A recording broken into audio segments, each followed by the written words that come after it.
Welcome to PWT Podcast, episode 9. My God. Yeah, it's hard to keep track of what episode's what, but we just love cranking them out for you guys, man. At Pro Wrestle Times on YouTube. Check us out, Pro Wrestle Times on Spotify. At Pro Wrestle Clips on YouTube. Check us out on Patreon. / Pro Wrestle Times. We're Pro Wrestle Times everywhere, baby. Hairline, how you feeling? I'm feeling okay, man. I'm glad the weekend. It's been a long week of fucking watching wrestling, keeping up with everything for the pod and whatnot.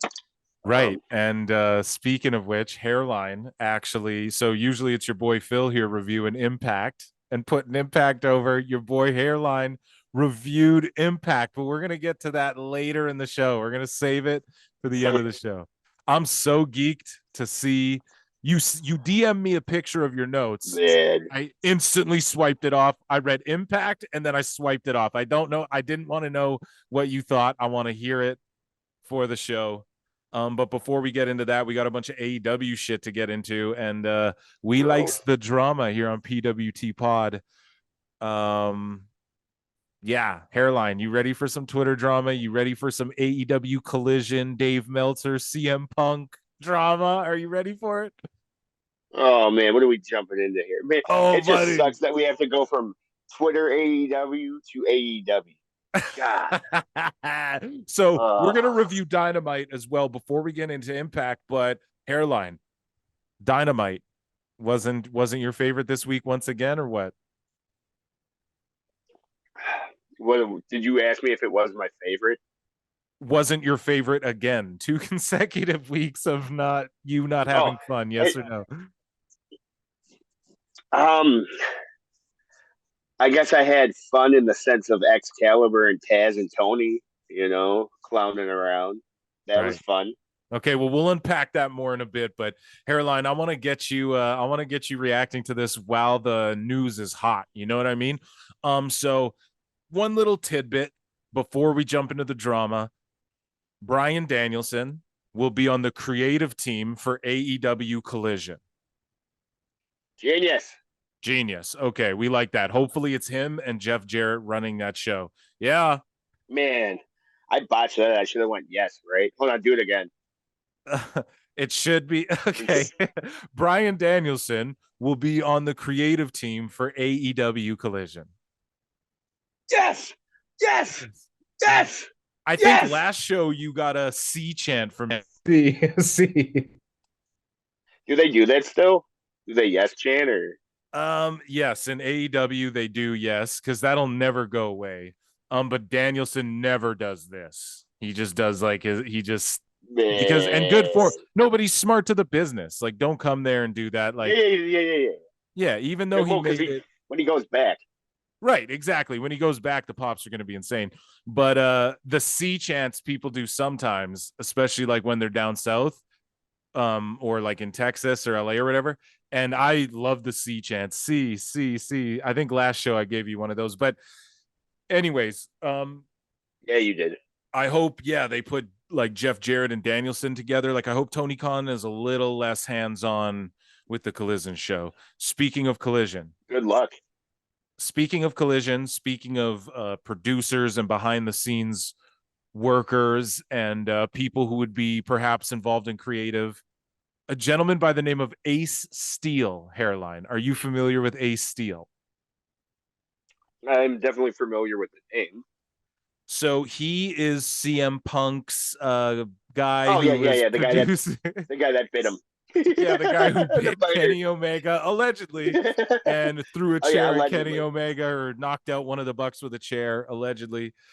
And so I like this guy. Okay, so are you ready for this drama? It begins with Ace Steel.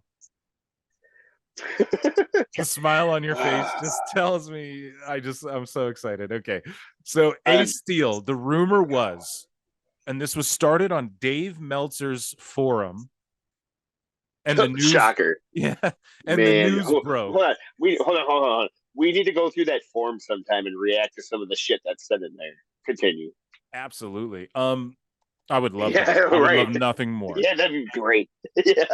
Folks, here's the thing though. If these guys are subscribing to our Patreon, Pro Wrestle Times Patreon, I don't know how our fans will feel if they know their scratch is going towards the fucking newsletter. I'm You just have to teasing. pay to like be on the forums. I think that's like what the whole thing is. That's why, like, when people post stuff on there, it gets taken legit because there's moderators, like they're all Dave's handpicked people, you know? So that's What a why when bunch the of stuff, marks. yeah. So like I'm not paying for that, but I'll, react to his shit. Anyways, so on his website, on Meltzer's forum, I could pull up the names and do it all, but just take my word for it. Go on Twitter, you marks, and look it up for yourselves like I did. It came out that Ace Steel was rehired in AEW months ago, right? Oh, But the screenshots went around of this post and whatever. And then all the fans reacted to it and were like crazy. And they were like CM Punk, like Tony Khan is CM Punk's little bitch and all this stuff, right? and then Meltzer today retracted the story or the guy, and he was saying I said it wasn't true and I made it clear, and he kind of like blamed the fans and the marks and was like, you guys spread this around, not me. Kind of thing. Dave, but it's you like made them like this. Yeah, dude, it came from your you made them site. this way, dude. And it's because Tony Khan is getting shit like, oh, dude, Punk is, and everyone, like so many, all the negative fucking factory farms are just shitting on Punk. And so it'll be great. And then also, yeah. Oh my God. It'll be great. That was great. Ty, it's great. You're great. Continue. I'm sorry, dude. It's so funny too that he says great and his name, someone in the comments was like, yeah, Tony the Tiger. There. Oh man. Dude, Frosted Flakes. He loves the cocoa, allegedly. All I'm saying, bro. Listen, we'll get off this before I get us canceled. I think I'm gonna puke. Yeah. Let's do it. Now, to further this story a little bit, AEW Collision has been like advertised that I think they even called it the second coming, and it's been advertised in Chicago, right? So everybody assumes that CM Punk will naturally be at this show, and Tony Khan, one of his many announcements would ultimately lead to him announcing CM Punk or whatever. Plus all the press releases for Collision, like we called it out on the other show. We predicted that roster of all the people who put Punk over or are cool with Punk are going to be on Collision, and that's who's at, or like Miro and all these guys, they're on that show, right? So now, like, Punk is not advertised for the show, and apparently there's like some backup plan because Collision might not be in Chicago for the first show, and now Meltzer's putting out doing all the damage control like he does, but Punk took to Instagram and started shooting again. Before we get into that, react to everything I just said, and then let's get into Punk shooting. Well, hold on. Who confirmed that it might not be there? Dave Meltzer's talking about, a backup plan in case Collision's not in Chicago. That's what they're talking about. So I always thought, like, I'm sure I read somewhere where there was like a second coming was being promoted in Chicago. AEW the second coming. So what's the second coming of CM Punk, right? In Chicago, right? Well, if it's just rumors, though, I don't give a shit. Right. We'll see, I guess. So what do you think about the Ace Steel thing? Cool. Stories about Ace Steel and people shitting on Punk, saying, "Oh, fucking Punk's shitting on Tony Khan. Tony Khan's his little bitch," but then it turns out it's a fake story and Ace Steel's not really in production. What do you think of that? I don't know. It's just Dave Meltzer bullshit. It's just Meltzer stirring up shit, though, right? Like that's what I'm trying to get at. Yeah. Okay. So no shit. And like just doing damage control for Tony and the Bucks and shit and stuff, right? Am I? Yeah, but okay, but he's been doing damage control the entire fucking time, dude. That's no different than anything else. He's a fucking goof, bro. Well, get into these Instagram posts though from Okay, CM sorry. Punk. Yeah, it's just to me, this just seems like more Meltzer shit that you would call out to me and I'd be like, oh, I'm indifferent. But then now I'm like, oh, this is kind of clowny, you know? So, anyways, let's get into this shit. So, CM Punk posted, he's commented and taken to his Instagram. So here's the first one he posted at CM Punk on Instagram. In his stories, he says, friendly reminder, I haven't been on TV in 9 months and y'all still just can't stop talking about me. Maybe stop. You'll Oh feel yeah. love, hate, it's all the same. I don't enjoy being the sole person that props up entire misinformed clickbait industry based on toxic gossip from lying sources. But what can you do? When you're the king, it comes with the crown. Grah. Boom. So, yeah, I mean, this is why we don't try and break news and shit. We just react to what other people say because I don't want to be a motherfucker who's making up stories to try and stay relevant. You know, me and Hairline talk about it, dude. We get our Dynamite reviews and shit out a week late and shit. You know what I mean? Because it's just, we're Oh just trying to yeah. rock with you guys and talk wrestling. He continues. This is a whole other, like a day later or some shit. I have no idea. He posts this. Look, everyone. Bryan Alvarez doesn't like it when misinformed internet trolls make up rumors about him. So please stop making up rumors and stories for clicks while Bryan makes up rumors and stories for clicks. Okay. He's married, for God's sake. By God, that man has a family. In brackets, Bryan Dave Alvarez, said shut that? the fuck up and stop talking about me. Challenge day number 1. Hold on, Dave said that? No, dude, CM Punk said that about Bryan Alvarez. Oh shit, he fucking bodied him, bro. Dude, he goes, look, everyone, Bryan Oh Alvarez doesn't shit. like it when misinformed internet trolls make up rumors about him. So please stop making up rumors and stories for clicks while Bryan makes up rumors and stories for clicks, okay? He's married, for God's sake. By God, that man has a family. Bryan Alvarez, shut the fuck up and stop talking about me. Challenge day 1. Body. Day one. Let's go. And all they're doing is just cultivating all these people. Like, you should see all these marks. Oh man, I'm with the elite. I'm with Punk. It's like, could you fucking imagine, Nobody bro? cares. Dude. They're also with virginity. Okay, so Bryan Alvarez wrote this. Now I think this is what CM Punk was responding to. Are you ready for this? He says, I feel stupid for even bothering to write. Hold on, dude. I can't take Bryan Alvarez seriously, bro. I can't. Sorry, hold on. He says, I feel stupid for even bothering to write this, but David's Bixen span is in one of his moods, and I have been reading the stupidest shit the last 3 days. If you ever talk to Punk about this, and I doubt you will, and I doubt even more that he'd give a fuck, please let him know that I do not, nor have I ever had any problem with him. It has been 4 years, and Bix still believes that I hold a grudge against CM Punk because he was dating Maria. The best part is that I am writing this on my anniversary weekend with my wife. I can only imagine the shit that will be written in another 4 years. So yeah, hope things are going well for you and let me know if you need anything. And then Well, that's when CM Punk was like, by God, he has a wife.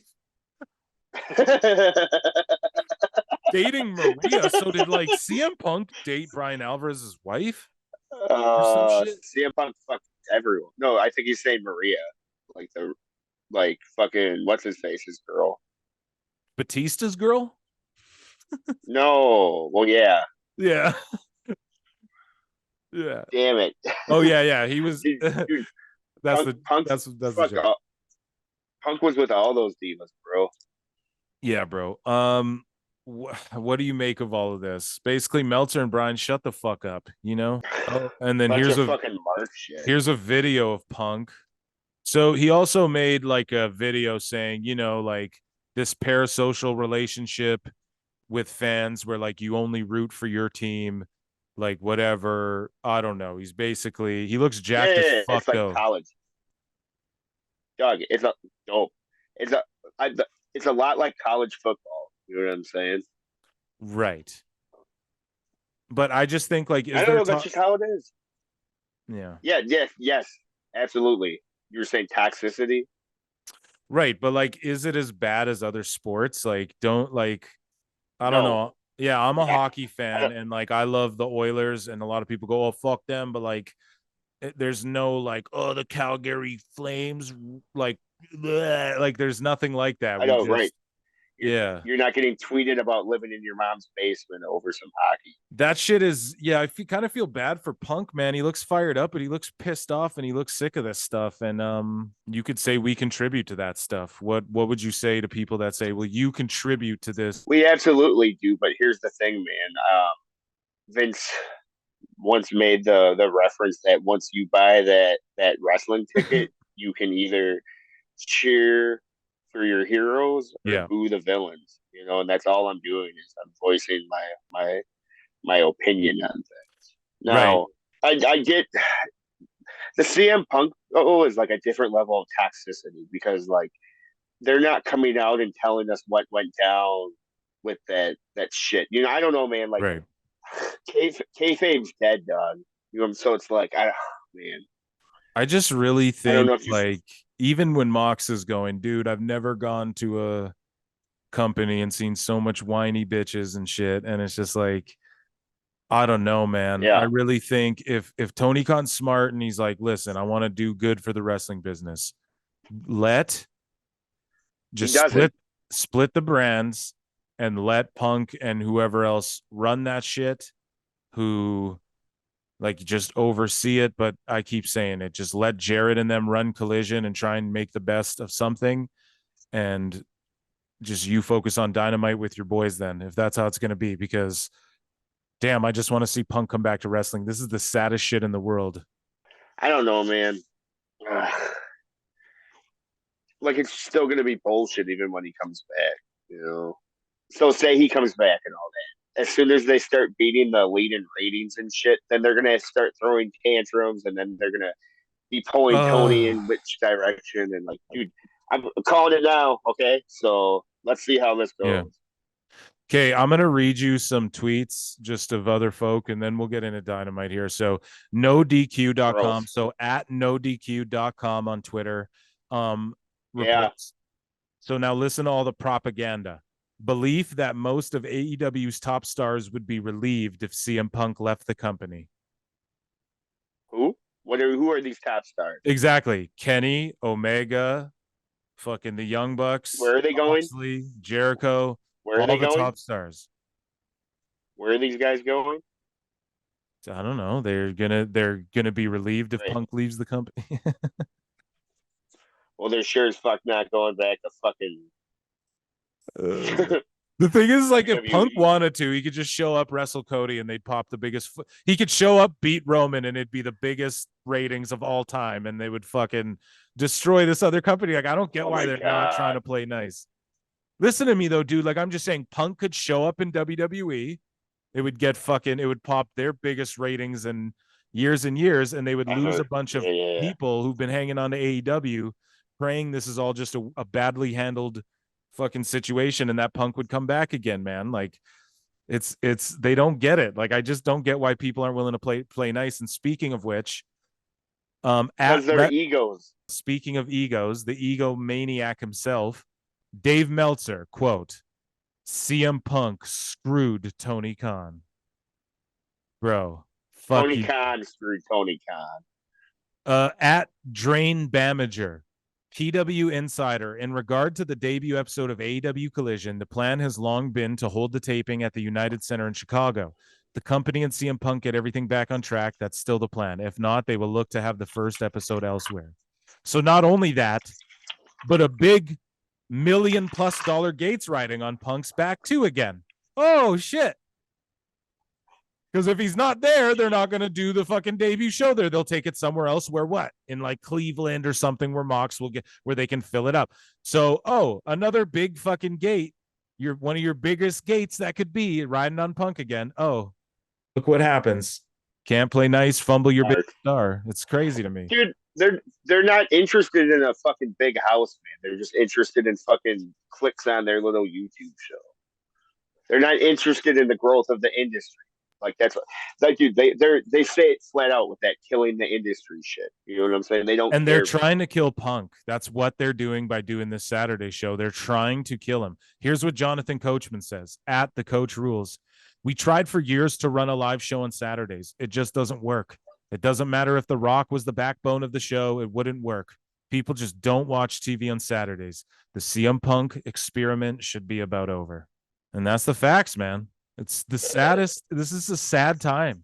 We need to all get cable, guys, if you're listening to this, because like, what are we going to do? Just let literally people ruin all of these tremendous wrestlers, bro. You signed Samoa Joe to do this to him. Yep. Wow. Wow. Wow. Wow. Wow. Wow. Wow. Wow. Wow. And one more tweet I'll read. You're just laughing this whole time. This is nasty. Tony Khan refused to ever man up and take control of CM Punk's drama, and now it is taking control of him. TK already announced CM Punk's TV show and needs CM Punk to book the United Center. If there's a holdup with Ace Steel, tough shit. Phil is the captain now. Boom. Retweet that shit. Retweet that. Bow. Retweet and a like. You get a heart too. Boom. Okay. Yeah, give him a follow. Give him a follow. Oh, we do. We already follow him, brother. We follow anyone who has to do with fucking wrestling. We follow you, man. Even if you hate on us. Right. So, anyways, let's get off that, man. Let's focus on I was gonna say let's stop talking about AEW so we can talk about more AEW. Yeah, this so is the worst episode ever. Oh God. Okay. I'm sorry to put you in such a bad mood. I'm really like devastated by all this Meltzer and Alvarez. Fuck shit. You look at what you did to our favorite wrestlers. Sorry. I could care less. You're not one of these ride or die Punk guys like, fuck, man. No. I want Drew McIntyre back on television. That's the shit I fucking care about. I don't give a shit about fucking CM Punk fucking because okay, dude. Oh my God. So okay, he comes back.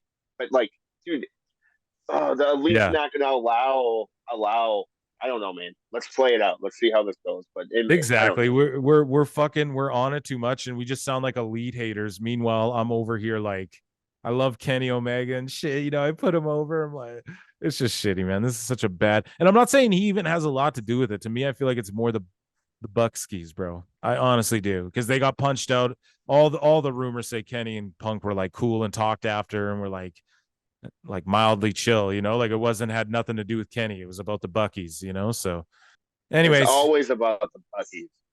Yeah, God, and it's crazy because it just makes like Jim Cornette sound right, and we just sound like we're regurgitating Jim Cornette, but like we're really not. Well, we're really not. I hate to break this to you, but he is right. Continue. Okay, so AEW Dynamite from Austin, Texas. Yay! Yeah, dude, get into it, but explain to us the opening of the show. Okay, so Wardlow comes out with an entrance, which is nice. He's like fully Batista now with like his taunts.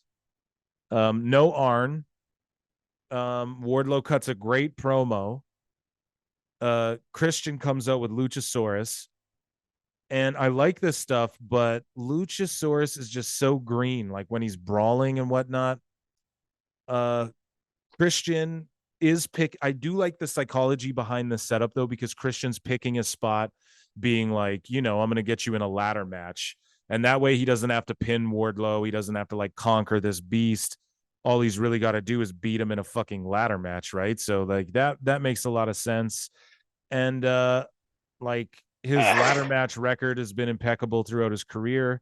And like this makes sense as like my way to weasel out a win and get that title without having to pin Wardlow. He's gonna outsmart him instead of like beat him in a match. But you know, Luchasaurus, as I said, he's just too green brawling. Like he was just really bad at brawling. And that was awful, I don't know. They put Wardlow over strong, and like I did like this little segment. What did you think of it? Obviously, you just said it's awful, but first off, Peeps came down to the ring in the world's tiniest jacket, followed by pulling out the world's tiniest ladder. You know what I'm saying? I've never seen a smaller ladder in wrestling till that. But yeah, man, once again, Luchasaurus was just very like clanky, and that thing on his arm, like the guar shit, you know, kind of like made him more clankier. And really, man, I just couldn't imagine going to this guy over Billy Gunn for wrestling advice. But whatever. What did you think of like Wardlow basically just becoming Batista? As I Yeah, he mentioned, basically is Batista. yeah, he just did like Batista's ring entrance and everything. There it was like, what the fuck? Yeah, Okay, he just so doesn't have the same mic skills. yeah, so we'll hear from Don Callis later. Cool. Now we finally get a match, and it's Orange fucking Cassidy. He gets mild Yeah. pops. I wrote, if the ratings dip again, we know. And I'm just going to leave it at that because we've already gone into that on past shows. Darby comes because we were right last time. They dipped. Okay. If it dipped again, we know. Okay. Darby comes out and not only gets huge pops, but a way bigger reaction than Orange Cassidy. The girls scream for him. You can hear him. Lee Moriarty comes out. He gets zero reaction. He's a good worker though, but still, it's like you need more than that. Big Bill should be getting a push and acting as a heater for MJF or something. He's way underutilized. That's what I wrote in my notes. Your thoughts on Big Bill? Doug, this was a good match. He should be utilized better because, like, dude, okay. I'm just gonna sound like that WWE Mark, but he wrestled a slow match and let it breathe and like, dude, I don't know, man. Right. He did it properly, and that's what AEW doesn't have is that kind of shit. Right, and it's crazy. And, like, dude, I don't know, man. He made it believable, as far as the comebacks and all that. Right, and it's crazy that Big Cass is like a guy that could be teaching some of these kids some stuff, a thing or two now. I don't care. I know, but anyways, so this is let me just I'll go through my notes and then you just give me your thoughts, like, because I got a little things on some spots here or whatever. So I think, yeah, Big Bill should be a heater for fucking MJF or something. I wrote, especially when Luchasaurus doesn't know how to brawl. Like, why isn't Big Bill with Christian or something? That's all I'm saying. But anyways, this match was amazing. I wrote, I loved it. Minimal Orange Cassidy bullshit. And if it happened, it was during the commercial, so I missed it. The crowd was so hot for Darby. They did that double dive spot, Orange and Darby at the same time. Fucking great. The crowd was hot. But the one thing though is that Darby made the hot tag to Orange there at one point, and it just went cold. Like, it was like, dude, no, it was a flat pop. Like, stop forcing. It wasn't hot. Yeah. It wasn't, dude. And it was like they were way hotter for Darby, bro. Like, come on. Like, why doesn't he have 19 title defenses with your, like, come on, bro. Like, it's crazy. No. He's at 24 now, bro. It's okay. You're gonna just make me mad. Anyway, so this match was great. Go ahead. Yeah, my favorite line of the match on commentary of course. is Tony was all like, have they ever tagged before? And Excalibur named the event in the house show they tagged. Yeah, one obscure fucking house like, show. God, it's like, dude. Damn it. Excalibur. So King of the Neck dudes. So I wrote, this match is great. This match is great, but Big Bill and Darby are both like carrying this whole thing, is what I wrote on their backs. I wrote, Moriarty is great at selling and has cool moves, but he's missing like a gimmick or something. I wrote, the match went a smidge too long, but they got the crowd back for the finish, which was good. And then Darby did the headlock takeover as a fuck you to MJF. Great match. Right, big body. Yeah, you remember the headlock takeover stuff, right? From when. Yes. Okay, good. So moving along, the Young Bucks are backstage, and this was so. And I hate to be this guy, dude. This was so fucking cheesy. Just how like the BCC are standing behind them, and then the Bucks look over their shoulders, and they're just like, oh, like, hey guys, not right now. Then they just run it, like throw their cases and run at them. It's like, dude. What is this, Lethal Weapon? Like, fucking god damn it. It's so cheesy. It's like, what is this, Karate Kid? Like, fuck beings, man. So BCC jumps them. I like Claudio just throwing them around though. Mox is fired up. And I wrote, this wasn't bad. Like, Mox's promo in the cat, this isn't bad. It's just like, if they didn't have all of the screwdriver stuff, I think this would be better because this would mean more and shit. I don't know. Your thoughts? I wrote, I can't believe Mox didn't bleed for this. And it was the Elite, and he didn't skip it. Hey. So Renee Moxley, good. Paquette, Cited one. Young. Cited one. Ding. Her You're first gonna get me appearance calling her of the that. So night. she's backstage with Renee Wardlow. Moxley, good. So she's backstage with Wardlow in the trainer's office, and Arn Anderson comes in, which I don't know why he wasn't down there with him in the first place. But they set up the ladder match. Yeah. Arn was fired up and Yeah. is just like getting himself over some more, you know. He's just so then all I'm of a laughing at my sudden. notes. So what did you write there? I said, shocker, AEW talent not taking advice from vets. Yeah. Okay, so because he ran in there and just threw his fucking little fucking Waffle House menu at him. So Renee's backstage with Orange Cassidy. So immediately Renee Moxley, good. So second sighting, she's right there again. So right away, zero reaction from the crowd for Orange being on the screen again. Tony, stop shoving him down our throats, please. He's fighting a tag team guy at Double or Nothing. What the actual fuck? Your thoughts? I wrote "why" in all caps. Moving along. Sammy Guevara comes out, supposed to be the babyface, and he's crying on every episode of All Access, but he gets booed as soon as his music hits and fights a jobber. I wrote, "this is pointless." Yes. I continue. Tony has zero sensibility on how to make compelling stories on television. You put the 4 pillars against jobbers to get them wins right before the world title, but it's overly obvious. Fuck. And you're jobbing Roosh. Sammy is from Austin, and they booed him, dude. He needs a mouthpiece. Nobody likes this shit. He's like, watch me. Wait, hold on. Hey, what? I wrote decent promo, Doug. I like Sammy. Dude, I like he's going. Man. You guys watch me grow up in front of you, bro. You're 21 or some shit. Shut the fuck up. This isn't a struggle becoming a millionaire and having a hot wife at 23 and working for a billionaire mark. Enough. And here's the thing, dude. He's from Austin and he got fucking booed. That's the end of it right there. I don't want to hear this. Sammy's good. Man, get him the fuck out of here. Turn him heel. He was popping me. I don't know. They're forcing him to be a babyface. Yeah, dude, they are. This is not sensical shit. Package for the 4 pillars. I don't give a fuck. Great package, but I want this match over so badly already. MJF can be doing much better than this. Your thoughts? Yeah, I wrote filler.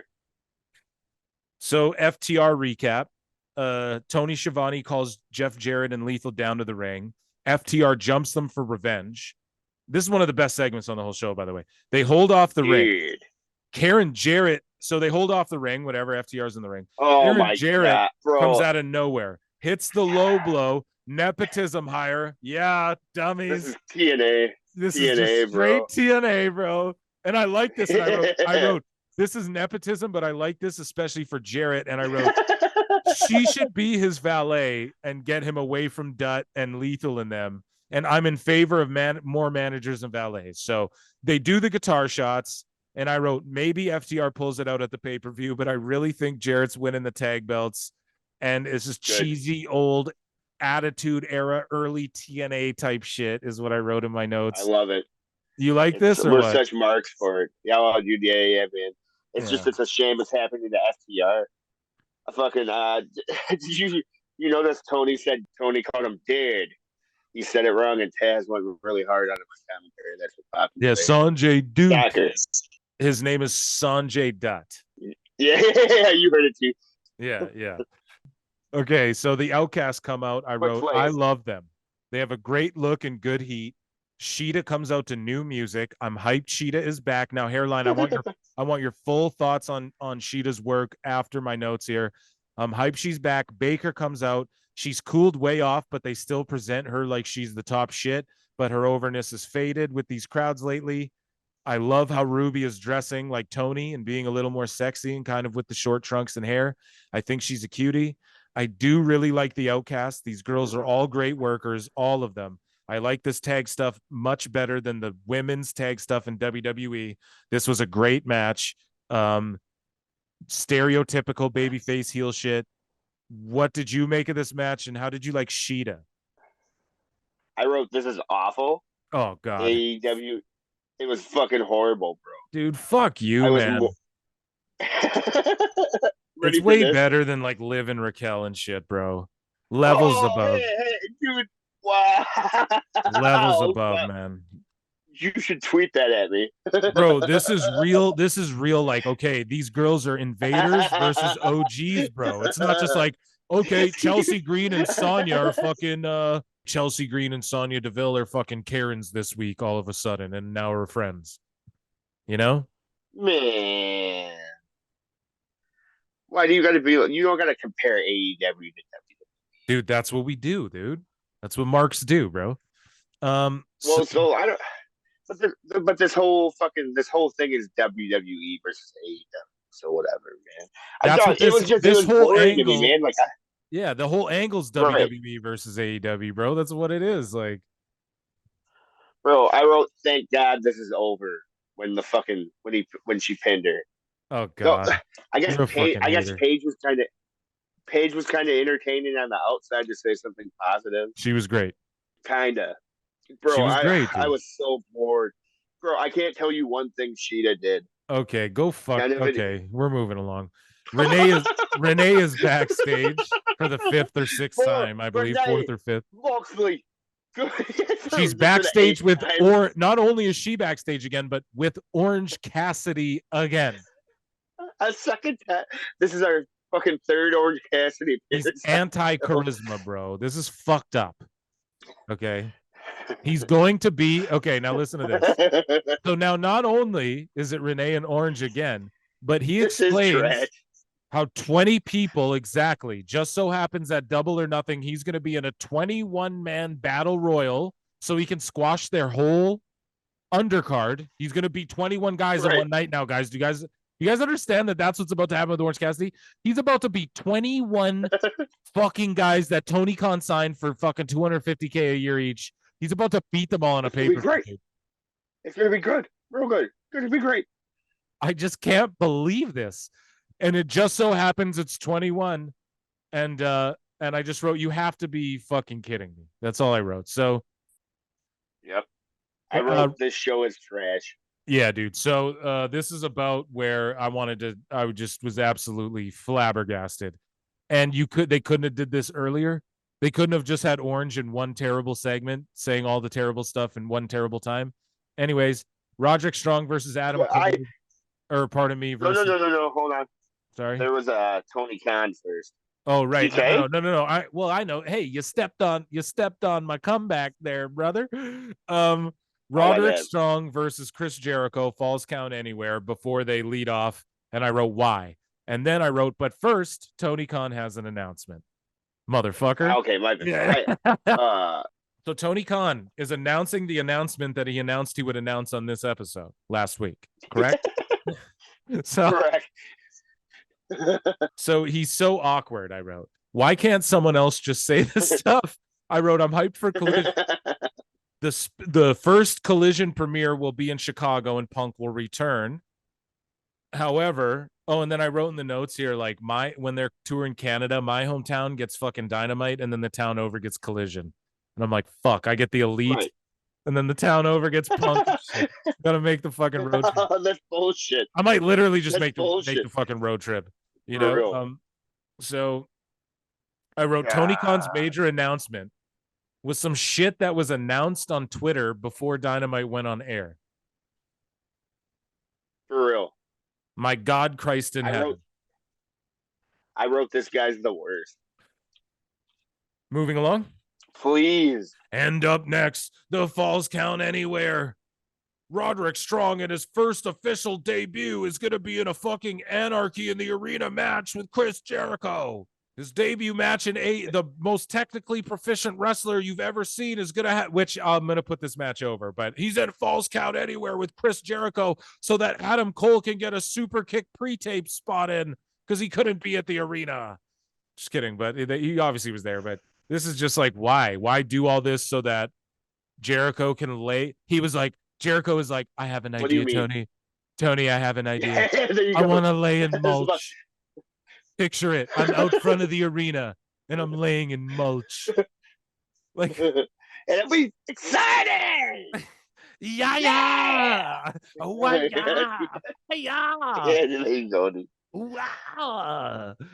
Jesus, man. It's like, what, who, why? What the fuck is going on? Like, you couldn't have just had this shit happen in the ring?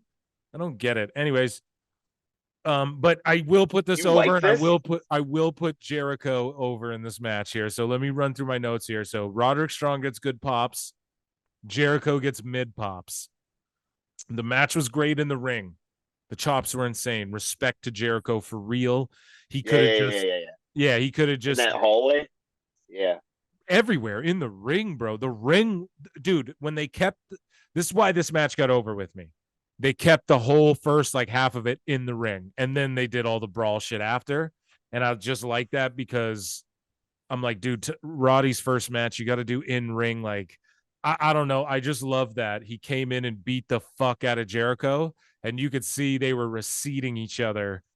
Like that they were fired up, man. I love that, and that's real chop shit. Like, there's a lot of bad, like, I don't know, man. There's a lot of wrestlers who get into these chop spots where back and forth where it's like, okay, come on, you know? They were working together. Dude, they were like fighting each other. That's what it looked like. So I like that. And Jericho doesn't have to do shit like that, but he will do shit like that. And that's why I do respect him. He could just Because he's the GOAT daddy. Yeah, dude. He could be like, that doesn't work for me, brother.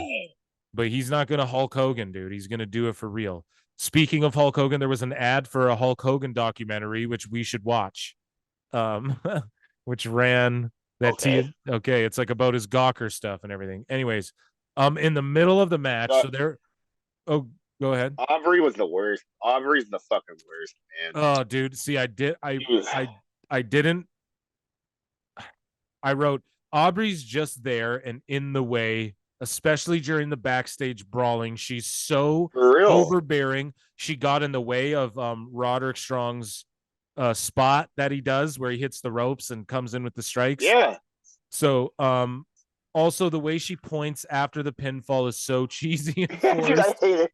While you're pointing. And the point, so I wrote the point of a referee is to ring the bell ASAP so the match is over. It's a signal to stop the match to protect the combatant from their opponent. It's not a pose or whatever. Because the ring bell guy, the guy that rings the fucking bell, is looking like he's over there in his little corner. Oh, exactly. And they're outside. She even points. Oh my god, dude. Oh, dude. See, it's she's just the worst. Oh my god, dude. And apparently Jericho loves her for his matches. Yeah, dude. Yeah. Oh my good gracious. You know, she really I wrote the brawling backstage was so good, but Aubrey, name a brawl where the refs right up in there when two grown men could potentially be throwing trash cans and weapons and ice cream at fucking, they're hitting each other with weapons. Why would you be right in the middle of that? Name a UFC fight where a ref's right in the middle of the guys. Like, name a, I don't know, man. That's way too much, bro. She was in it because she's a fucking mark. It was overbearing, man. It was overbearing, and I didn't even want. I was hoping you didn't say it, but I wanted to say this though. Excalibur, in the middle of this match while they're brawling backstage, makes the announcement: "We just got word, superstar Billy Graham has just passed away." Yeah. And then they're just talking about, he's in the Dippin' Dots. Like, then they're fighting in the concession, bro. Save that shit for off fucking air. Who the fuck told him to say that on air? Was it Tony and Khan? Tony, it'll be really great. Say something. It'll be really great. It'll be really great. Great. Oh no. Billy. Oh my god. I'm so sorry, superstar Billy Graham. R.I.P. dude. I'm not trying to laugh at this, but god damn it, no. That would be great. Tell him Billy Graham died. Oh Yeah, my you god. know that's what it was. I know, dude. Ha! I love that. Ha! And I don't mean to, Doug. It And was it's funny actually too. Mr. Softy. People comment on, It wasn't Dippin' Dots. It was Mr. Softy. dude, I don't give a Taz had fuck heat what it with him. was. The fact that they went I from do, Doug. Taz had heat with him, Doug. no, listen, the fact that they Taz, went from Billy Graham to that was just like, who told him to say that on air? When they knew that joke shit laying of Jericho laying in the mulch in the front, I'm gonna lay in the mulch. Like what? Like what possessed Taz said he him to beat him in the tell dirt pit. Excalibur to say that on live on the air? It's just like save that for after. Open your next show with a card or something. My goodness, man, the unprofessionalism in this fucking company. Yeah, I can't stand this fucking show. it's crazy, dude. Taz said he beat him in the dirt pit. Oh man, oh brother. But And, overall man, the though, Adam this Cole match was shit. good when they were like chopping each other on the stairwell. I like the when they were in that hallway, that corridor, like where Matt Hardy does all his promos. You know what I'm saying? Where Matt Hardy conducts business. Yeah, dude. I thought those were the best chops of the match. Oh my god, they were, dude. They were. I don't know. And then Cole takes out Jericho outside of the building because of course. Yeah, you can pin him in the dirt. It'll be real good. Tony. Tony. I have an idea where, like, fuck it. Instead of wrestling, what if he pins me in the mouth? Tony, what if he pins me? What if he pins me? What if he pins me in the mulcha? Yeah. Yeah, in the mulcha. Oh, that'd be great. Oh, yeah, that'd be great. Are you sure you're okay? Yeah, I didn't eat all day. That'd be great. That'd be great.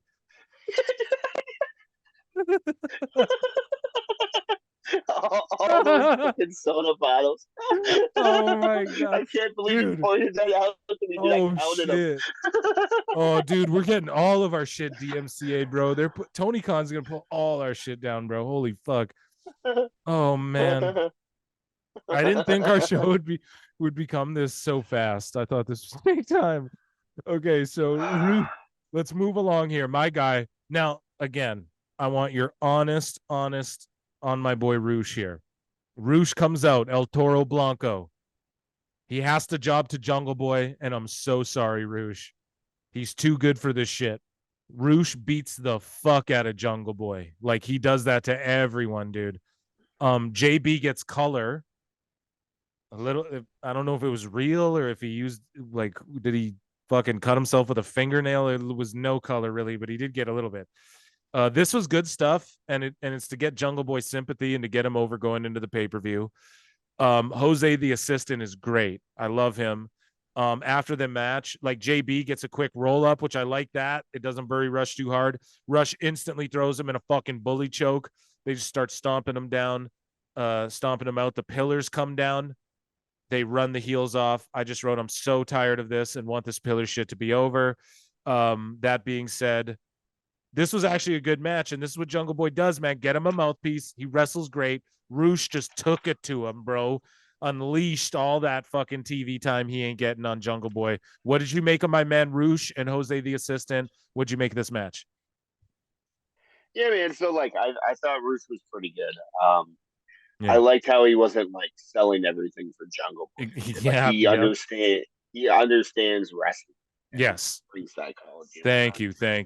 I want you to watch his match with Danielson. Sorry, go ahead.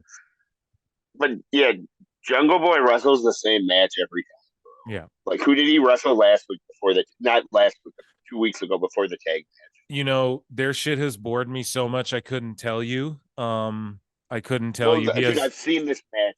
It was just I've seen Jungle Boy do this match 12 times already, and I've only been watching for a month. Yeah. Yeah, man, I was just a fan.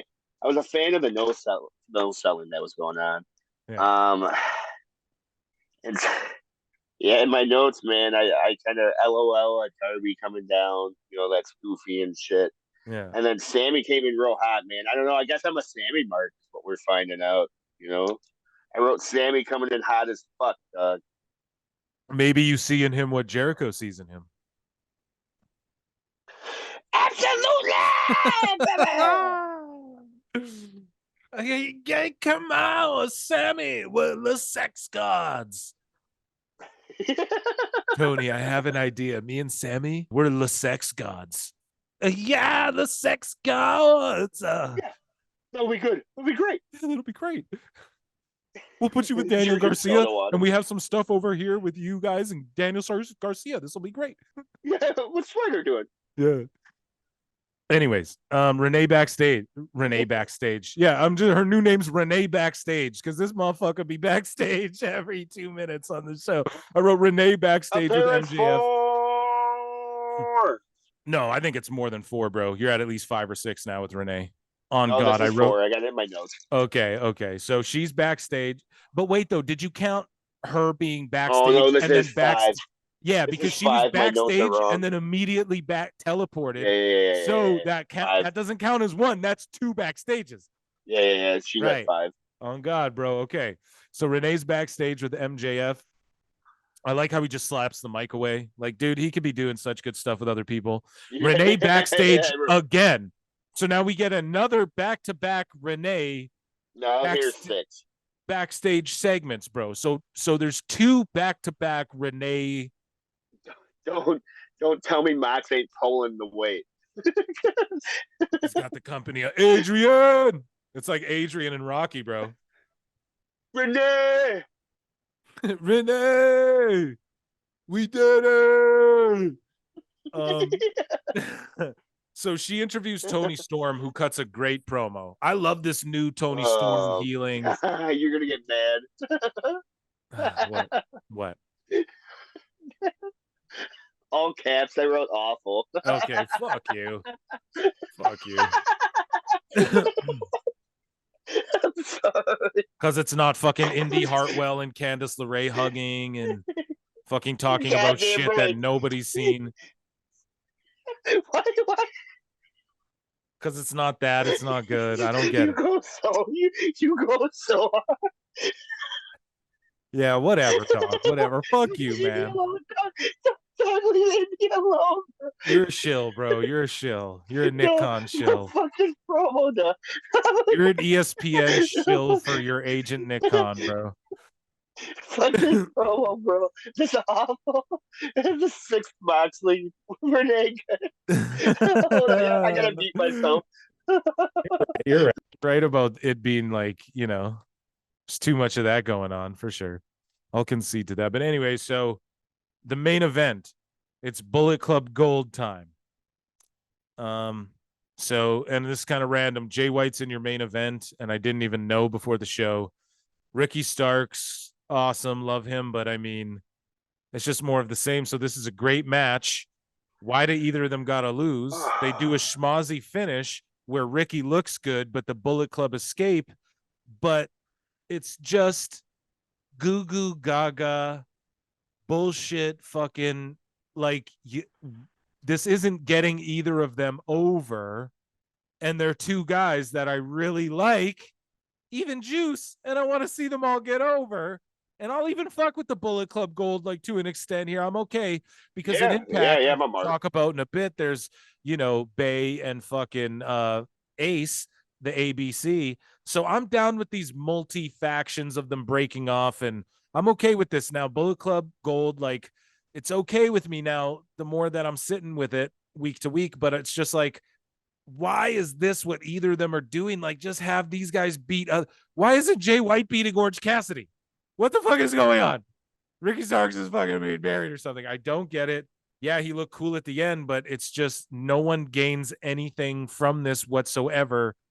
How does no one see this? This is like Vince Russo WCW type shit. So, Hairline, your thoughts on all this? I thought I thought this was a great main event, bro. Like Yeah. this is a fucking main event. Right. Not taking This is away something I from the would tune in and work. watch. I'm Right, not taking away from the work. I'm right. taking away from the booking and shit. Sorry. Go ahead. Yeah, man. I just like I think both these guys are too good for AEW. They're just Like too these good are for two. AEW, bro. They're Yeah, too good for for. sure, They need bro. storylines, bro. I hope they go to Collision. Starks is going to Collision for sure. I damn near fell over laughing when Excalibur made his goofy little New Japan What do you say? reference. Oh god! Did you write it down? I just wrote fucking. Thanks for pointing out the New Japan reference, Excalibur. Yeah. But and then yeah, man. Again, Ricky Starks has such a sick spear and fucking now the ending. It's like Juice was more upset than fucking Switchblade, bro. Yeah. Fucking Juice was losing his goddamn mind. I know. Juice is great, dude. Oh god. He used to be Yeah, super over everyone in with this me. match. Yeah, man. Even in NXT, bro, he was dope. Yeah. So, and that's just it too. I know I just instantly went to the negative. So thank you for, that's why this show is so great. And I love talking with you because you always bring it back to that positive side. And we are looking for the positives. And I cannot, if you guys notice, when I'm going off, it's mostly on creative and booking shit. I'm rarely ever like so many of these workers, unless like I call out Luchasaurus for being green, but it goes without saying, Jay White, Ricky Starks, even Juice, man. I love these guys so much, man. All of them. I just want what's best for these guys. And I just think this was a great. Well, I didn't like the finish though. Is that hard? Is that you said it's a great match and it was, but the finish to me was like, oh, really? Come on. Like, I don't know. It's just so they're gonna go to Double or Nothing, and Ricky Starks will have a mystery tag team partner or something. Like, what is it gonna be? Like, it's just some shit like that, and it's like, no, just save this match for Double or Nothing or something. Like, come on, like I just don't get what we're doing. Yeah.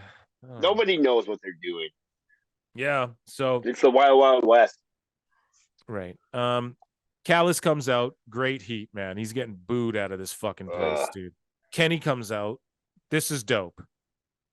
BCC comes in. I wrote, should I skip this? Well, we'll get to that. BCC comes in to brawl. Elite come back. Yeah, I wrote, God damn it. Yeah, and then they start brawling, and then basically like the Elite, the original. I don't know. I see people commenting like long-term storytelling because we've seen Hangman be like this guy who's kind of with the Elite, but then he's not in the Elite, but then he's with the, but it's like, no, this isn't long-term storytelling. This is him just leaving the group and being emo, then getting back with the group when they need him, and then going away and being emo again. Lawnmowers. And they've done it like 3 times now. And people are like, this is long-term storytelling. And it is, but it's not a good story. And I'm going to tell you why. Because it's not like the bloodline where, oh, like Roman is, okay, Sammy's now their friend. He's not their friend. Then he's their friend. And then he's not their friend, but it's like fucking, he was trying to work his way in, then he infiltrated, but it wasn't actually infiltration. He was actually down, then the betrayal, and then now there's heat with the brothers, and then all the things, right? Like even like Roman's feuds like with is all part of the bloodline story, like his feuds with Daniel Bryan and his feuds with this and that guy, now Solo. Like it's all different shit. So this storytelling over these last 3-4 years has just been Hangman's in the Elite, but I'm not really in the Elite, cowboy. And then I'm in the Elite, then I'm not really in the Elite. And then they get beat up, then I show up again. It's just the same thing over and over. Yeah, so it's not like that great of a story, but it's like, okay, I like that they're all together. Like I've always said, keep them all together and just like let them do their spot fest, like keep all those guys in the same part of the show. Yeah, I mean, I'm not mad at this segment. It wasn't like terrible or anything, but it's just, I just wrote in my notes, like they're yelling about this shit, but they're just doing the CM Punk angle, just not with Punk. They're doing the angle that should be with Punk and these guys because of Brawl Out, and they're just make believe pretending that it's with BCC, just like on the All Access show. They make believe pretend that Brawl Out didn't happen and that they have heat in Chicago because they won the trios belts from the Luchas and they had to vacate them, but they don't say why. And it's like, you guys are living in, like, you remember how WWE used to pretend they used to live in a bubble and pretend that nothing else existed. And people would go, man, they treat us like children. And like, don't do that. Like, no, if you bring a guy in, just call him AJ Styles. I know who the fuck AJ Styles is. Right. And they used to treat us like babies, and they were in this like denial bubble. Well, now look at AEW. They won't say WWE. They won't say it. They'll go, oh, the other guys and shit, but they won't say it. And they live in this weird denial bubble where like their real toxic bullshit drama doesn't actually exist, but then they make a reality show focused all around it, but then they won't address what it is. It's all so fucking stupid. I can't, brother. I can't. I'm really just like, I can't even, like, I'm trying to psychoanalyze this shit, but I just can't. You can't make sense of it other than really, like, it's so disappointing to say, but like, these guys suck at this, you know? March. Okay. So, I wrote besides the Tony Khan and the No. Sorry. No, fucking, as soon as Hangman Page walked out looking like fucking Solid Snake from fucking Escape from New York, dog, I turned that shit the fuck off. Okay, so they just brawled it out, and then the Elite all stood in the ring together. So I'm glad I turned it off. Yeah, and then I just wrote, like, this is a pretty good Dynamite. Like, pretty good. What was good about it other than fucking Roddy and Jericho? The matches, bro. We said that the even the Cassidy match was good. The Roddy Jericho match was good. Yeah, and then the Outcast was good. I felt like it was good. And then dude, I felt like the Roosh match was good too. Like, I enjoyed it. He just yeah. Okay, touche. The Roosh match was good. Yeah, dude. Wait till you see him working with real guys, man. So, I feel like for wrestling, and now this is what we get in our comments as well. People say, you know, well, you can't deny Orange Cassidy is a great wrestler. And it's like, well, yeah, but wrestling isn't enough. So yes, these are great matches, but Hulk Hogan wasn't the best wrestler. Austin wasn't the best. Could he go? People go, well, look at his Japan stuff. Oh, Stunning Steve at WCW could go. Yeah, he could go. But like, really, in his latter years when he was stone cold, he did 3 fucking moves. The Rock didn't have a lot of moves. The best, John Cena, people always fucking clowned him for his wrestling. Same old shit. He used to get chanted at him, right? So, but those are the most over guys of all time, are the guys who, they don't do all this shit, bro. They sell you to get in the arena. At some point. Well, that's the whole point. Yeah, dude. So at some point, like, look at Conor McGregor. He's still the biggest pay-per-view draw. He's won 1 fight in 7 years or something like that. So it's just like, dude, it's not about being the best always, like, oh, I can do the moves the best. And when you say this, people go, no, oh, bad faith. It's what you think, I just like flips and stuff. You're just bad faith. No. You take it to that, but subconsciously that's sort of what it is. It's like, dude, they just don't do the moves as good. And so it's not over with you. The charisma, all this other shit, the storyline, none of that matters to you. It's fucking bullshit, man. Fuck you. Orange Cassidy makes the ratings dip. It's that fucking simple. And they're going to job 21 fucking guys to him at this pay-per-view. And that's what's about to happen. Outrageous. It's fucking outrageous. Do I have to keep watching Dynamite? I think we should. And then when Collision becomes a show, I'll let you pick. Like, you can pick between which one you want to do. That's very fair. Because Collision, bro, I think, like, I don't know, man. I think if we recorded on Sunday and did like a SmackDown Collision review, that would be awesome, because I want to support Collision, man. I feel like they're being thrown in the dirt to be fucked on. To be fucked on. Yep. To be pinned. To be fucked on, huh? Like that ref. Yeah, dude. Don't fuck on me, dude. This ref tried to fuck on me. And they're fucking on CM Punk right now, bro. Now let's get into some good shit. Let's get into some fucking, let's get into some good wrestling. My favorite, what is literally becoming my favorite wrestling show to watch every week. Maybe even over WWE. Maybe over WWE. Well, okay, now I'm being outrageous for the sake of the podcast, but I want people to start watching Impact, man. We need to start supporting Impact. And also, I'm fucking Canadian. Single-handedly. I'm fucking Canadian. And Impact is a Canadian company. I don't care. Like, yeah, they're running shows in Chicago and shit, but they mostly are based out of Canada. They feature tons of Canadian talent. Scott D'Amour's Canadian. He operates all the shit. Santino Marella's their on-screen fucking guy. He's Canadian. Anthem, who owns them, is all Canadians. Those are Canadian billionaires or whatever who own that shit. And this is a great fucking show. They were in Chicago once again. They did a series of tapings there. This is let's get into this. This is PWT Podcast review for Impact, and Hairline How geeked actually are you? he actually took notes. So he watched it the other week. Now he's taking actual notes and reviewing. I'm super fucking geeked. Man, And this is your Christmas. yeah, dude, we're about to get into this. I was geeked watching it, knowing that you were like taking notes. It made me take more like attentive notes, you know? But dude, this show put me in a good fucking mood. So let's just start it out with it opens great packages to start the show. I said this last time. Watch Impact, man. Like fucking we're all over here arguing, being toxic about Impact, WWE, all this shit. AEW, pardon me, and WWE. I'll tell you this right now. One show that puts it all together is fucking Impact, man. They put the fucking good matches with the good storylines. They keep the hokey spooky shit to the hokey spooky shit. They do the funny shit. They keep all the funny guys together. And we're about to go through this. So, yeah, as Hairline said, great packages. Another great package to start this show. I wrote Macklin is a whatever champion until they find their next over guy, which is fine because the main title, the world title, isn't the main storyline of the show. It's like the second storyline, sort of, ever since Josh Alexander dropped the belt. So they're hyping up PCO so well. Like, I want to see this title match. He's an old Canadian vet. He worked in WWF, WCW, ECW, all over, and I love him.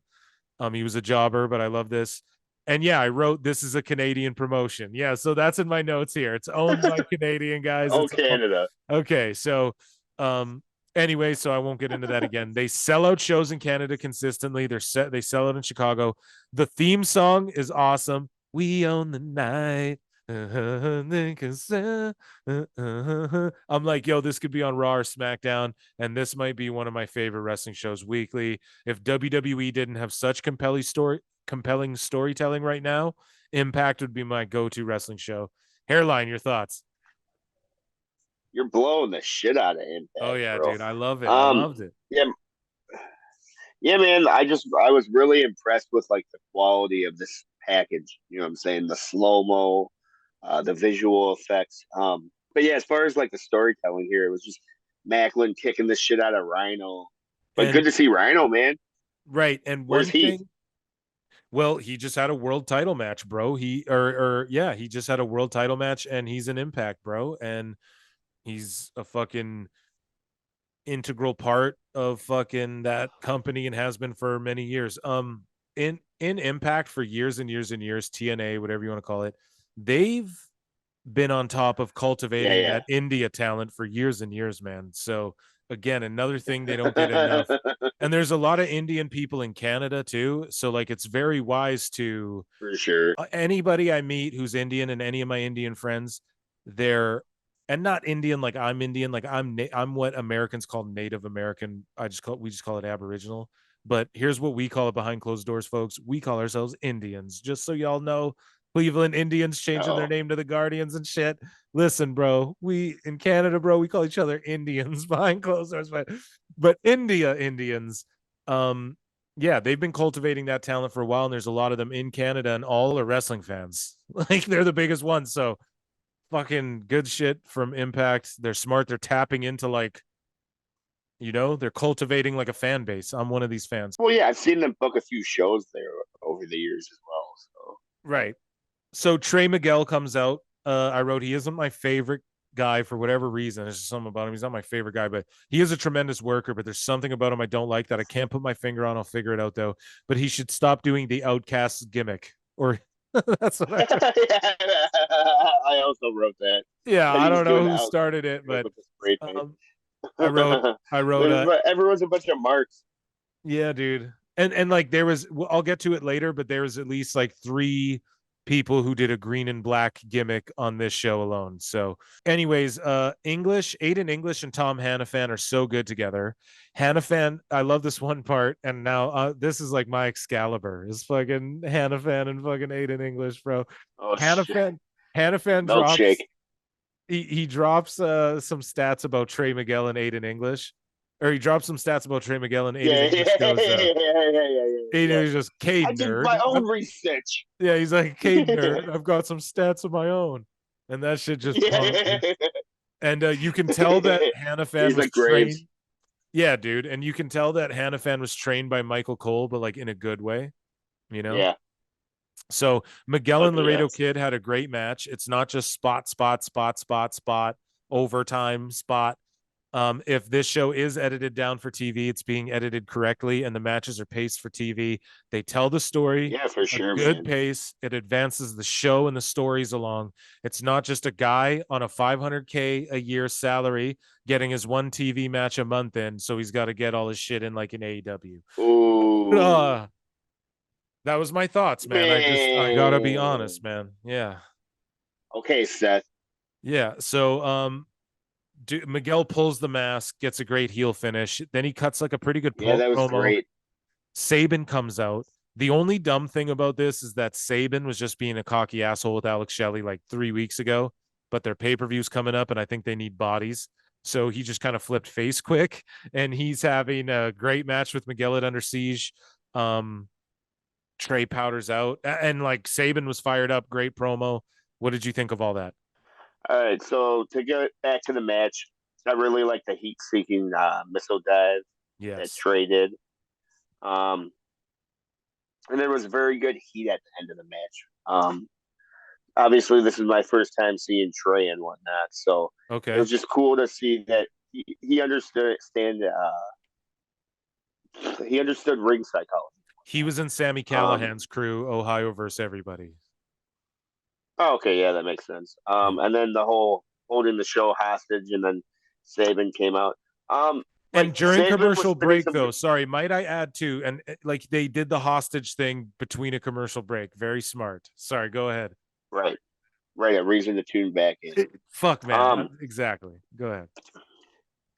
But yeah, man. The only thing I didn't like about this Sabin promo was how he went 9 times, 9 times, 9 times, 9 times, 9 times, 9 times. 9 times. Dude, they're gonna tune out of our show too if you keep this. 9 times. Dude, but he saved it when going, because I'm Chris Sabin, bitch. But dude, yeah, you're right. That was so bad. Yeah, and then he goes all AEW and says the bitch. Yeah, dude. I can't believe he did that. Right. In Canada, we've always been a little lenient with like swearing on TV and shit. And like later in the show, you hear Macklin, he's like, break his goddamn back and shit. Like, we're kind of chill. I think in America, you guys are a little more censored with the language. 9 times. So Trinity's backstage, more good stuff. Impact's backstage stuff is very Lucha Underground, and I like that. They take all the good things from each company and they just put it in this good show that I like, dude. Swan and Callahan are backstage. They have been reluctantly being friends for a while now. They have a real history and are forced kind of back to join up with each other, but they're like, come on, we hit the road together and shit. You slept on my dad's couch. Right. We're cool. So that's cool. They're not going, we're trying to be the best, man. They're having like nah, bro, I'm telling you, you're talented. Like, we got to do this.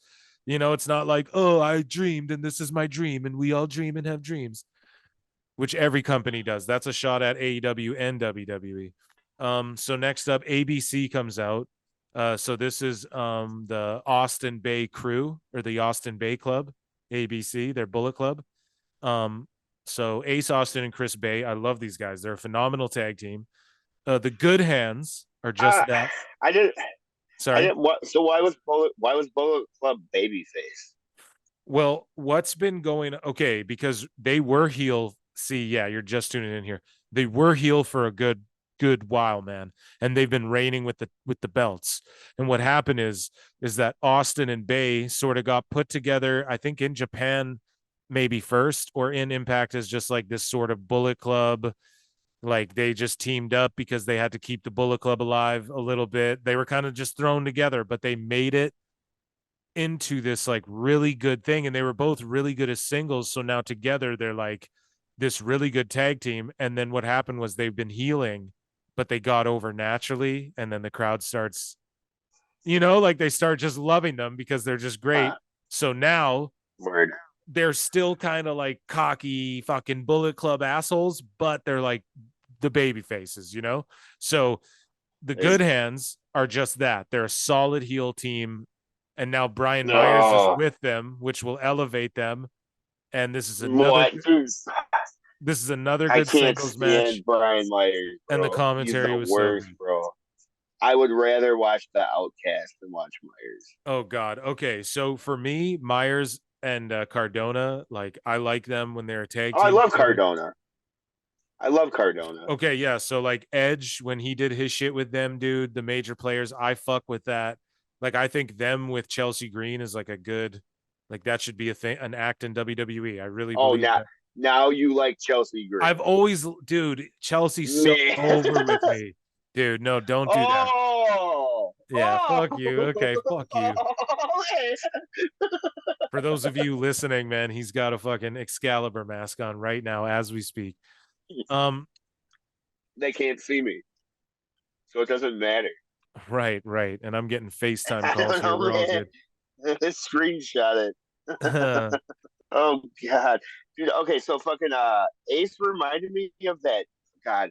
Okay, this is gonna be a really horrible moment. They're gonna be like, "Why does this guy have a wrestling podcast?" Who was the German guy from WCW?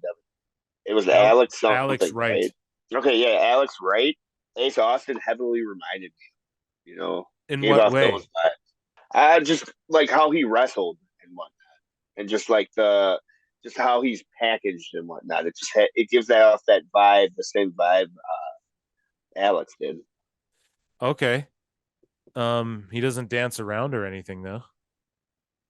Right, but just like the in ring like technicality he has, and just like his look and whatnot. Yeah, okay, that's fair enough. Okay, but so what wasn't over with you was Brian Myers, but like what about the Good Hands, bro? They're like a couple of good hands, man. They're good workers. Like yeah, Hotch is fucking awesome. There you go, dude. So there you go. So Jordan Grace, the Knockouts division is great. This backstage promo was pretty cringe, though, I won't lie. But overall, though, Impact does the best. Who was the girl in the green? So the girl in with the green and black leather jacket doing the Outcast gimmick as well. Yeah. Oh my God, Eddie Edwards, like. Alicia Edwards. Bro. Pardon me. I did know. Wow, I thought this is your favorite show. Later on in the show, Eddie Edwards comes out and he's doing like an Outcast gimmick, but he was doing it for a long time, the green and black. But you guys, someone dead it already, okay? There's more colors in the rainbow to so, but yeah, man, Eddie Edwards' lady here, I thought had really good mic skills. I don't know. It was just very kind of like WWE-ish. It was like corny, but corny in a good way. Right. I kind of cringed at it though as she was walking away, being like, "You'll see," and then like Jordan's like I don't know. It just kind of made me cringe how she like tried to make her flinch. It didn't look real, but anyways, Trinity's in-ring debut. Let's fucking go. Yes. So I wrote this. I got great notes on this here, and hopefully this was awesome. Okay, good. So we're on the same page. So the Coven is great. Kylan King, Hairline. I'm gonna get your. So listen. Go ahead. It's just like I wrote in my notes, keep these spooky girls away from Chuck. he was like the band from ringside. Yeah, dude. So Kylan King asked for her AEW release a while back because she was only being used on Dark and Elevation, and she wasn't bitter about it. She just told Tony Khan, like, look, I can be more than this. Let me go. Like, I'll figure out who I can be and maybe I'll come back one day kind of thing, whatever. So she left. She did some indies. She signed with Impact. Now she's having great matches almost every week on Impact. She's in a great angle. She's a great heel in a good team, a world tag champion, and is trusted with Trinity in her debut match in the promotion. Shout out Kylan King. Yeah. Yeah. Two great. So go ahead. Yeah, you go ahead.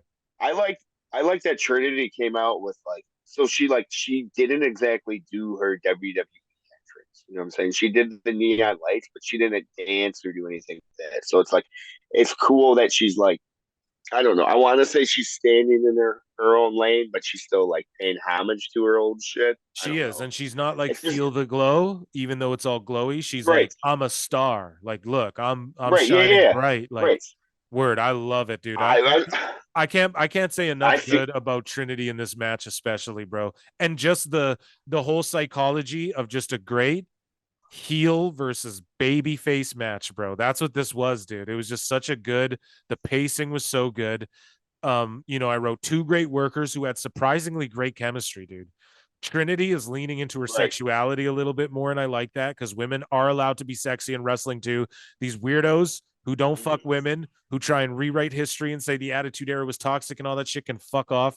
They can be badass and fight, and they can be sexy. Hang out with some women, and you know that. Um, Trinity was selling really good. Kylan has great facials and works the crowd well. The pacing was WWE, and I love this match. I'm more invested in Trinity and Impact than Sasha and Stardom, hands down. Did you notice that Trinity kept having wardrobe malfunctions? I did, dude. I She kept didn't even notice that. yeah, yeah, yeah. She kept picking at her right boob and having to Oh, her pull it up titty and kept. whatnot. Oh no. Yeah. And it was like, baby girl, don't even worry about it. Your titty comes out of No, man. no edit this She's shit. no, dude. TMZ pay a lot of money for a picture of that, dude. She's fucking. Yeah. I really like the blockbuster move she did. That was Oh my super sick. god. And their Yeah. chemistry, like, have they worked together? There's no way.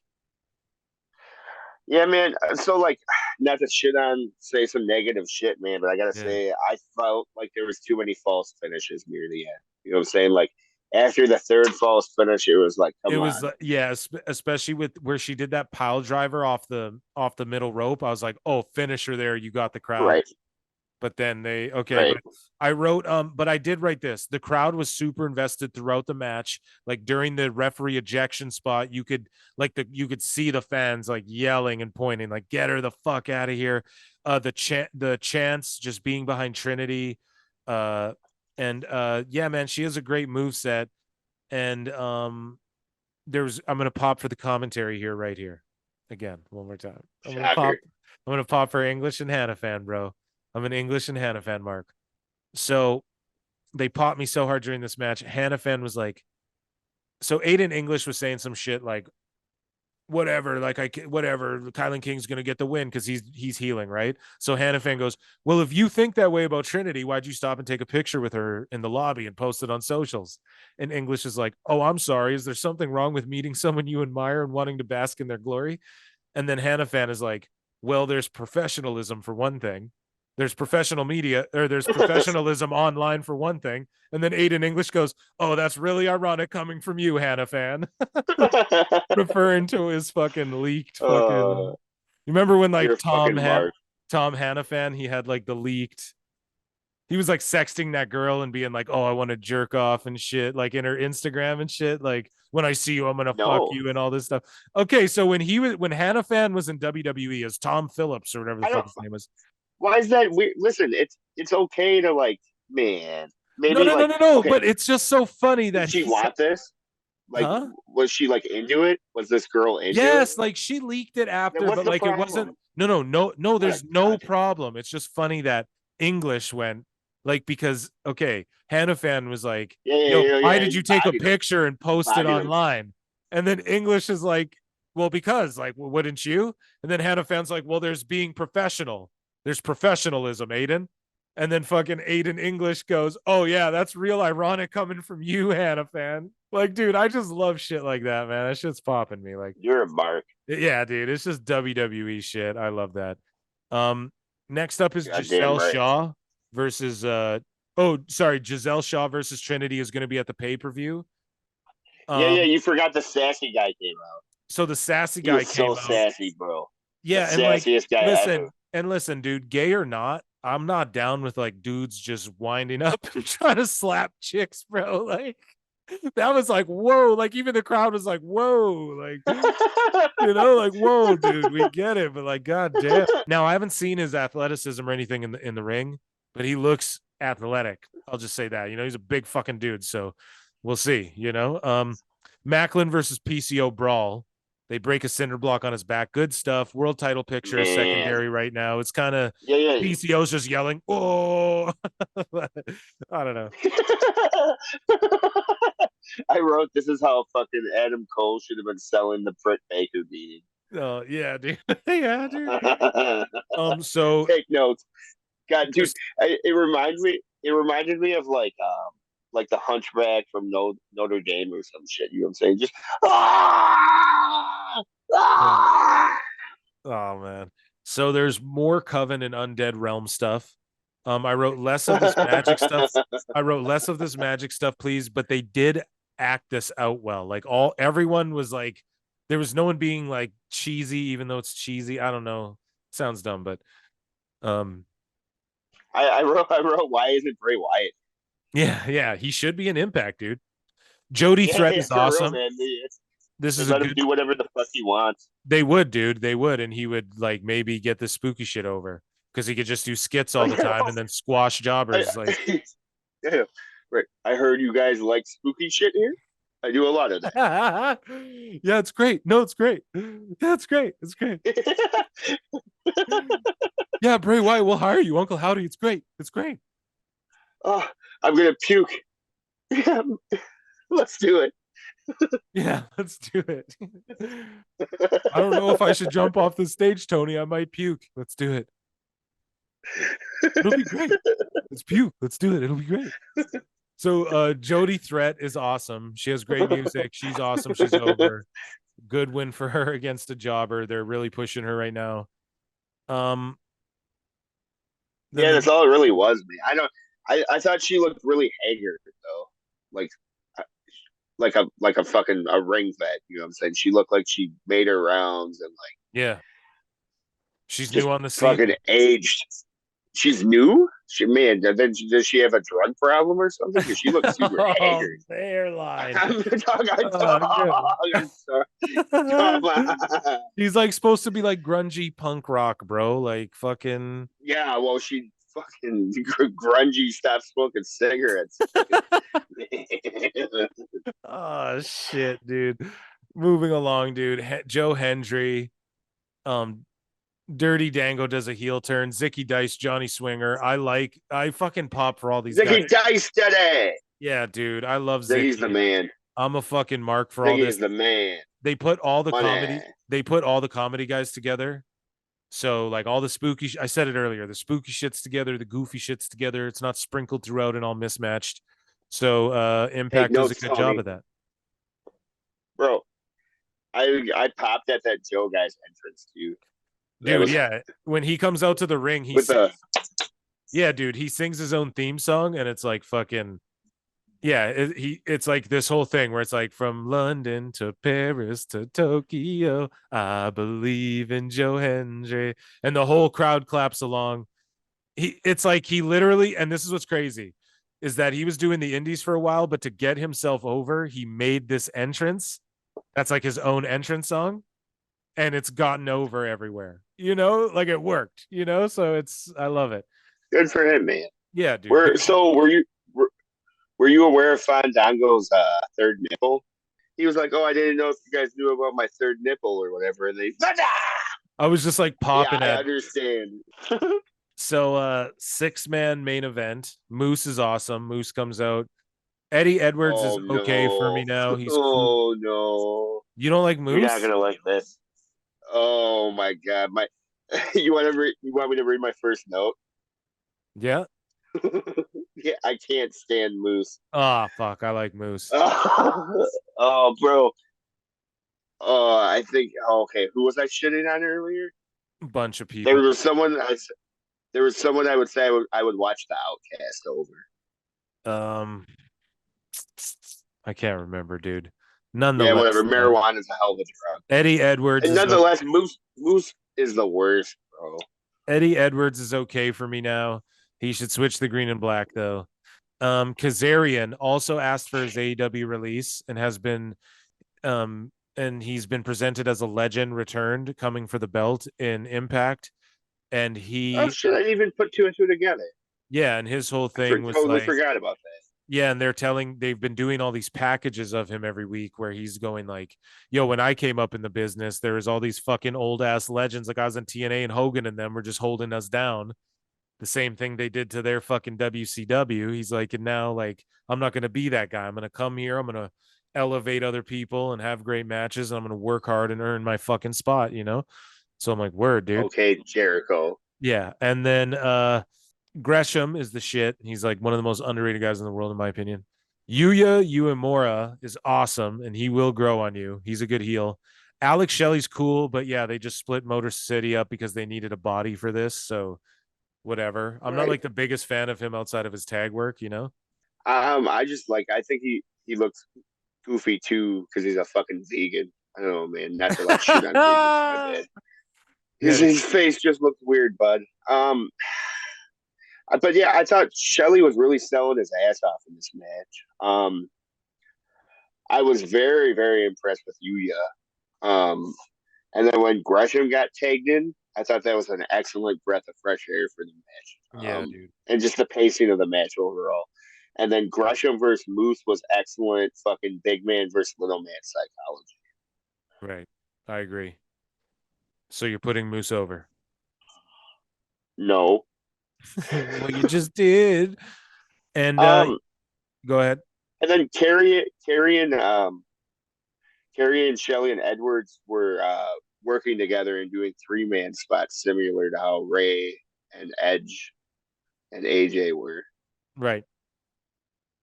Yeah, that was really cool, man. It was good. It was good, just not as good. But yes, they were mixing it up really well. I enjoyed outside of Moose, it was a great main event. Okay, fuck off. I love AEW. Pardon me, Impact. Yeah. Can we talk about this week's sponsors? Yeah, sure. This week's sponsors is let's talk about us ourselves. Goddamn Phil and Hairline. You goddamn right. Bringing you the motherfucking Patreon. Take it away, brother. Yeah, so on Patreon, we're doing our Chris Jericho Fall from Grace exclusive. You get early access. You get like your own little stream there to our podcast, and you can download all of the episodes. That's like for our opening tier, you get all that.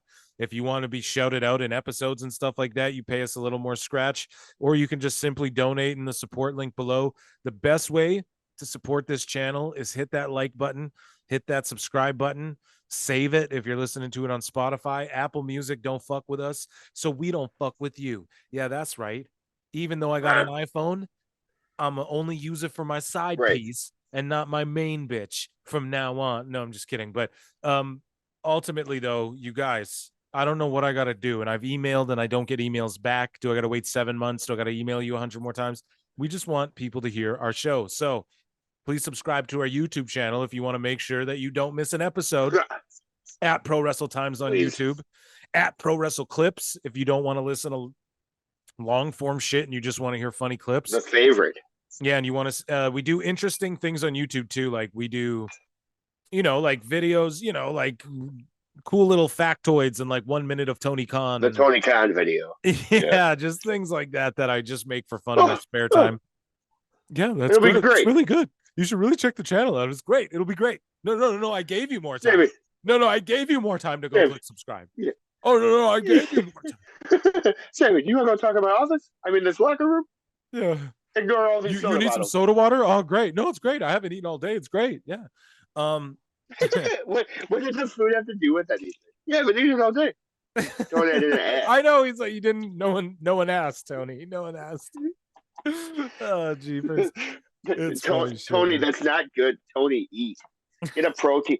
Yeah, Tony, eat something for the love of God. For the love of God. It helps your brain function, bro. Like you're deprived of fluid in your brain and shit. God, at least he's hydrated. Yeah, dude, exactly. Check us out there. For hydrated. I forget where I was at the plug, but nonetheless, / Pro Wrestle Times on Patreon. Check us out just like on YouTube or whatever. Give us a like, man. We'll be back very soon with another awesome episode, I assure you. I'm Phil. He's Hairline. Yeah, Dummies. super big dummy. I'm gonna go take team with Rick Hughes, so I gotta go, guys. Yeah.